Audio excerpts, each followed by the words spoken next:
equatorial state, which have become frequent and severe.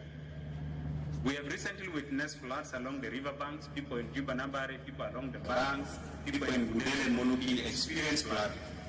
Food insecurity caused by too much rains, floods, droughts in some of the areas. We have experienced high temperatures, for instance in May or April, where schools had to be shut down. Over 105,270 Your Excellency households were displaced by flood and remain unattended to, much as our partners tried. But we were neglected. When food aid came, the flood IDPs in Central Equatorial State did not receive a single packet of support. Insecurity caused by holdout groups and anti-peace elements preventing return and integration of IDPs and returnees to their original land. Another challenge that we have witnessed, Your Excellency, is high influx of IDPs and unauthorized settlement or unorganized settlement, causing insecurity, land grabbing, and displacement.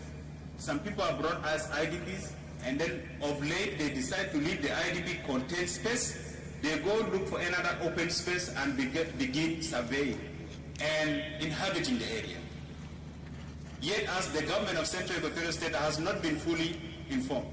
Your Excellency, as the Secretary of the government, we experience this a challenge.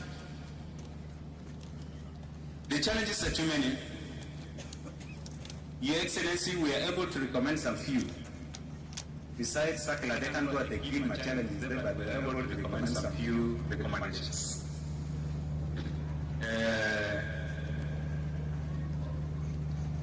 In our quest for 35% and maintaining 35% in Central Equatorial State, Your Excellency, the Governor of Central Equatorial State, and the Chair of this cluster, allow me invite our 35% to give us the recommendations. Honourable Peter, you're most welcome to take us through the recommendations. Honourable Peter, Lugo, she will take us through. This is in our fulfillment of the 35%. We don't want to be slaughtered.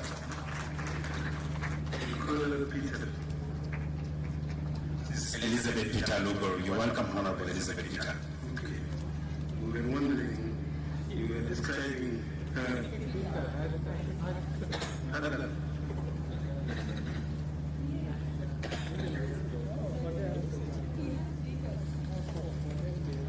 we continue with the reading, the recommendations. The state government recommends the following. 1. The national government should support the state government in its efforts to stop the organized, illegal, systematic occupation of public, private, community lands and assets in Juba and across the state.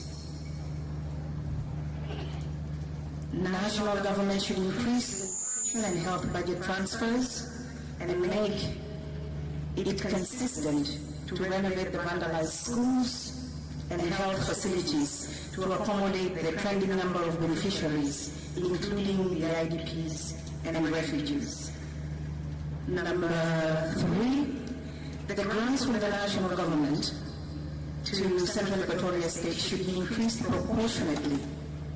Central Equatorial State deserves double grants to meet the cost of the underfunded service delivery it renders to the overwhelming population it hosts.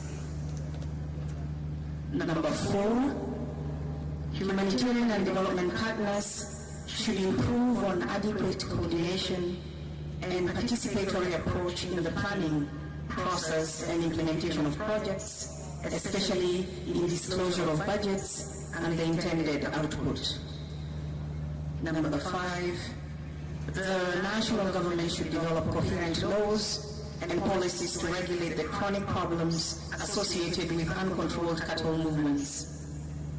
A, commercialization of livestock sector, and B, to end one communities so as to rebuild the broken social fabric. Number 6, the national government, especially the ministries of Interior and Defense, should ensure the immediate return of the armed Mbororo cattle herders to avoid future conflicts with the South Sudanese communities over security and environmental degradation. Number 7, the state government urges the national government of Jongole to consider the repatriation of the internally displaced persons in Mangala back to Jongole state to avoid continuous conflicts, to budget for adequate peace-building fund and transfer it to all states to facilitate for peace building in a timely manner. Number